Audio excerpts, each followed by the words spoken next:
For more on this historic day, I spoke with LeoGrande, a professor at American University and a specialist in Latin American politics. I asked him about reaction here in Washington and how political opponents of President Obama are responding. There are Republicans in Congress who have a narrative that President Obama is weak on foreign policy, and in their view, Cuba fits into that. They argue that Obama has given up too much to Cuba and hasn't gotten anything in return. But Secretary Kerry made a good point today, I think, when he said that diplomatic relations are not a favor that we do for another government. They're something that two governments do together because it's in the best interest of their people. What about not inviting the leading dissidents? I think that would probably be a poke in the eye of someone you're trying to reestablish relations with. But a lot of people are kind of incensed that they weren't a part of this today. They are a part of it, as a matter of fact. They weren't invited to the flag-raising ceremony, which was really a government-to-government event, although there were some non-governmental people in attendance in the audience. But a number of dissidents, along with a broad range of people from Cuban civil society, have been invited to the reception this afternoon and this evening. So I think there's no question that Secretary Kerry will make a point of having some conversations with people who are dissidents and oppose the Cuban government. Let me go there because Senator Marco Rubio spoke today, and I'm sure you've heard about this, and he talked about the deal, and he said this about Obama. He said he's quick to deal with the oppressors, but slow to deal with the oppressed.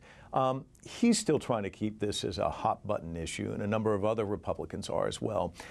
But the fact of the matter is, it seems as though, and I want you to talk about this, it seems as though the general public's moved on. So many of them are in favor of this deal. I suspect it's not going to be long before these cruise ships are down there, before the flights go in, before people are on vacation there, before this is a non-issue. Am I off the mark? No, I think you're exactly right. There have been half a dozen polls, nationwide polls, that have been done since December 17th, when the two presidents announced the normalization of relations. And the approval for what President Obama has done is 60–70% positive. Even in the Cuban-American community in South Florida, where you would expect the most skepticism, a slight majority is in favor of what the president has done. I think what we're seeing from Senators Rubio and Cruz and from Jeb Bush is contention over the Florida Republican primary, where the most conservative element of the Cuban-American community will be an important voting bloc. But once you get past that, and even into the general election, I don't think that Cuba is going to be a major issue. There aren't many people in the United States who will cast their presidential ballot next November based upon who it is or what a person's position is on Cuba.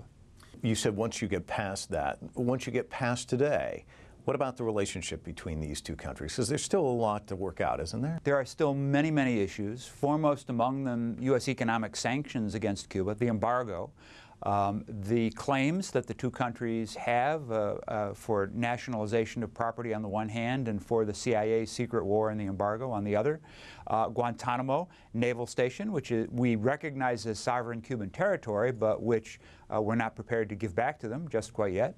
So there's lots of issues to work out. There was an announcement today that the two governments are forming a steering committee, delegations of high-level diplomats, to begin working through and setting, as the Secretary said, a roadmap for how we deal with all these difficult remaining issues. LeoGrande there with analysis.